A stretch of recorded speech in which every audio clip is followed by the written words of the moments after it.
morning everyone. So it's the start of World Environment Week, and this week we're out and about in different council areas. So today we're in the City of Greater Dandenong. It's the first day of winter too, and it's definitely turned on the weather.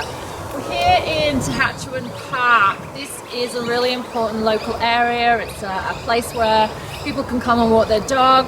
There's a playground, there's barbecue facilities, but from our perspective it has a much more greater importance in that it's a wetlands, and it's a wetlands that actually filters out pollutants and rubbish from the stormwater that comes off the streets from all the houses that are around us, and cleans that water in a series of ponds that are behind us before they then go off into Dandenong Creek. So we've moved around to one of the ponds that clean the stormwater. You see that it's actually full of bird life. So we've got definitely one cormorant, possibly two, although I'm not sure, it might also be a darter. I have to check my bird books to be absolutely sure.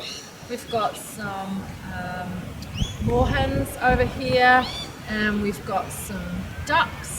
And we did have a royal spoonbill. Unfortunately, they're very, very nervous, so as soon as it saw us, it took off. So it shows that it's a really thriving wetland, and actually it's the place where the City of Dandenong celebrate World Wetlands Day every year, which is on the 2nd of February. So you can see that we've got obviously a big residential area that backs onto the park, and if you notice as well, as we head down towards the second pond, which is over here, there's a bit of a gentle slope. It's a really important reason for that, and it's actually designed as a flood basin, so that means that the stormwater will naturally accumulate down there and not in the houses. And also the ponds are designed to clean the stormwater, so they're drawing the stormwater in. And of course, when we drop our litter on the ground, that means that it goes with the stormwater, and that's the purpose of these ponds, to clean that stormwater of all of our pollutants. So if we walk down to the second pond, and what you might notice that there are a lot of grass-type plants. You've got some reeds in the middle. This whole wetland will have been constructed for the purpose of cleaning the stormwater, and the plants play a really important part in that. They actually help to collect sediments around the bottom, and they will absorb some of the toxic pollutants that wash off not only our streets but also people's roofs.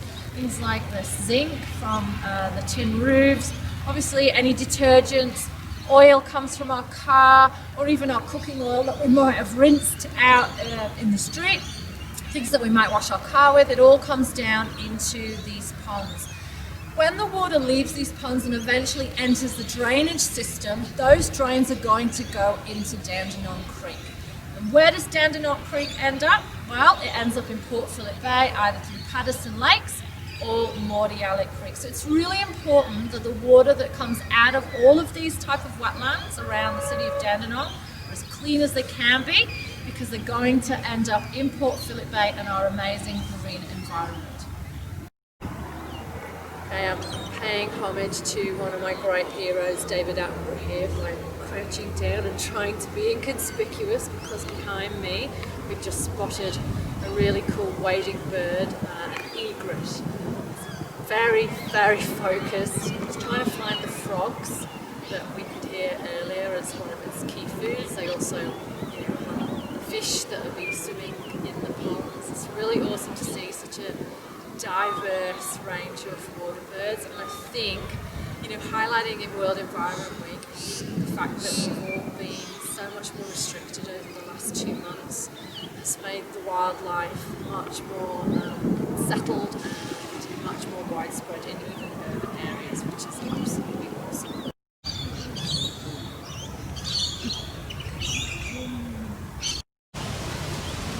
So we've at the end of our first session for World Environment Week. Been thinking a lot about this recently, and obviously, there's a lot going on in the world, but I think now more than ever in 2020, the environment is so important to all of us. We all need to be much more connected to nature and recognise our place in it and how it affects affects our well-being and also how we affect the environment. And there's no doubt that we have a massive impact. And that's not just thinking about the big picture stuff like climate change, it's the localised, the litter and the pollution and our everyday behaviours. It's one of the reasons why we run the Ambassador Program. We work with about 100 schools, and obviously we have a group here in the Dandenong region, very proudly supported by the City of Greater Dandenong Bush Crew here, which is absolutely awesome, teaching grade 5-6 students to be environmental champions in their school to bring about real behaviour change. This is not about changing hearts and minds, this is about changing actions, what we do every day. And these kids are so committed to the role. If you are a teacher, or if you know a teacher, friend in your family and your school or their school is not involved in the Marine Ambassador Program, we would love to hear from you. We will take as many schools as want to be a part of this, and so come and join us, drop us an email, get in touch with us through our website. We'd love to hear, because we want more and more kids to be involved in caring for the environment. They are our future, it's their future, and it's so important